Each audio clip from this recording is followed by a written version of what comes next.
কিছু কিছু কন্টেন্টটাকে উস্কানি দেওয়ার জন্য, মিথ্যা গুজবটাকে ছড়িয়ে দেওয়ার জন্য এভাবে আসলে আপনারা দেখছেন যে ঠিক 15, 16, 17, 18 কিভাবে এটাকে ছড়িয়ে দেওয়া হয়েছে।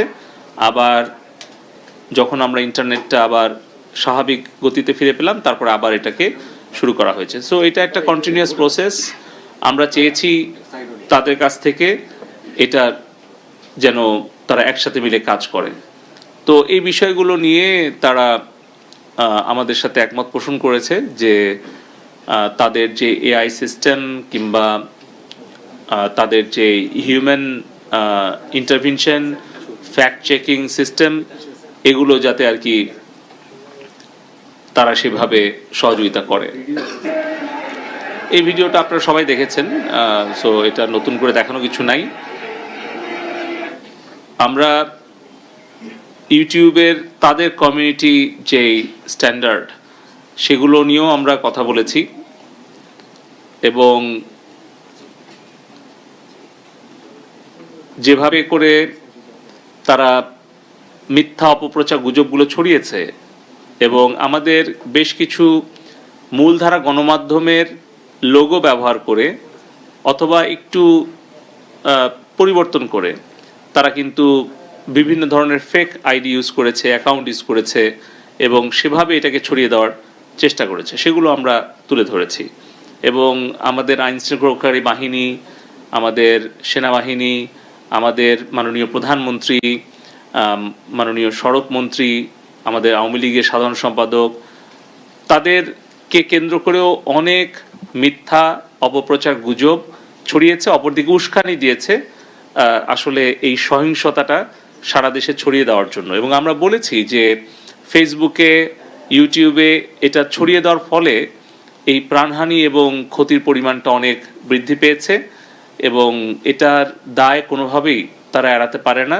এবং আমরা তাদের কাছে প্রত্যাশা করি যে তারা যেন অবশ্যই আমাদের বাংলাদেশের নাগরিকদের নিরাপত্তা, বাংলাদেশের আইন শৃঙ্খলা রক্ষা এবং আমাদের সরকারের জনগণের সম্পত্তি রক্ষার জন্য, সম্পদ সুরক্ষার জন্য তারা আমাদেরকে সহযোগিতা করে। আপনারা দেখছেন এখানে যে আমরা যে রিকোয়েস্টগুলো পাঠিয়েছিলাম তার মধ্যে 20% তারা রিমুভ করেছে, আর বাকিগুলো কিন্তু করেনি এবং যেটা আসলে গ্রহণযোগ্য নয়। আমরা বলেছি যে বাংলাদেশের সংবিধানের কোন কোন অনুচ্ছেদ অনুসারে এগুলো তারা লঙ্ঘন করেছে, বাংলাদেশের telecommunication act, cyber security act, সেগুলোর কোথায় কোথায় ভঙ্গ হয়েছে এবং পাশাপাশি তাদের সাথে সম্পর্কযুক্ত কিছু ইউনাইটেড নেশনসের হিউম্যান রাইটস কমিটির যেগুলো ডিক্লারেশন আছে, রেজুলিউশন আছে, সেগুলো কোথায় কোথায় তারা ভঙ্গ করেছে এবং পাশাপাশি কমিউনিটি স্ট্যান্ডার্ড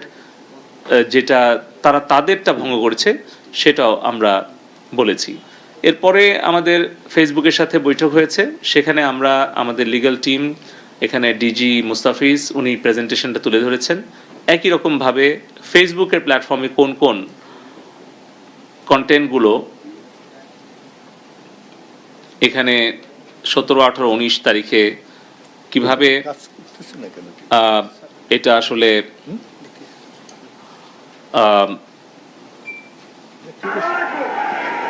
এখানে আপনি দেখছেন যে ভিডিও, ছবি এবং মানে এটাকে এখানে কিন্তু সাধারণ ছাত্রছাত্রীরা না, এই ভিডিওগুলোতে দেখা যাচ্ছে এবং তারা উল্লাস প্রকাশ করছে সরকারের গুরুত্বপূর্ণ স্থাপনা এবং জনগণের সম্পদ তারা ধ্বংস করছে প্রকাশ্যে এবং এটাকে তারা লাইভ করছে, ফেসবুকে এগুলো পোস্ট করছে। এটা কোনোভাবেই ফেসবুকের নিজের রুলস, রেগুলেশন এবং কমিউনিটি স্ট্যান্ডার্ড এটা কমপ্লাই করে না, আমরা এটাই বলেছি। এবং এখানে যাদেরকে উল্লাস করতে দেখা যাচ্ছে, যাদেরকে দেশীয় অস্ত্র হাতে প্রকাশ্যে দেখা যাচ্ছে এবং এই ধরনের অগ্নিসংযোগ, এই ধরনের সন্ত্রাসী কার্যক্রমকে উৎসাহ দিতে, উল্লাস করতে দেখা যাচ্ছে, সেগুলো কিন্তু তারা করে নাই।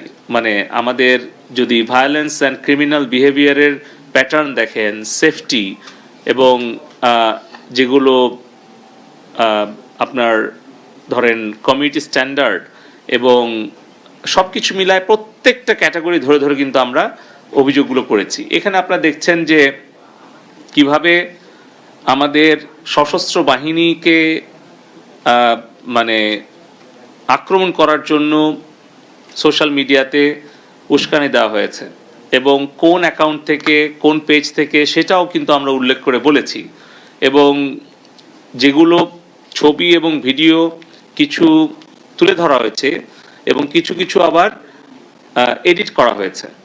তো এভাবে এই বিষয়গুলো তাদের কিছু কমিউনিটি স্ট্যান্ডার্ড গাইডলাইনে বলা আছে যে কোন ধরনের ছবি ভিডিও তারা তাদের প্ল্যাটফর্মে অ্যালাউ করে না বা করবে না।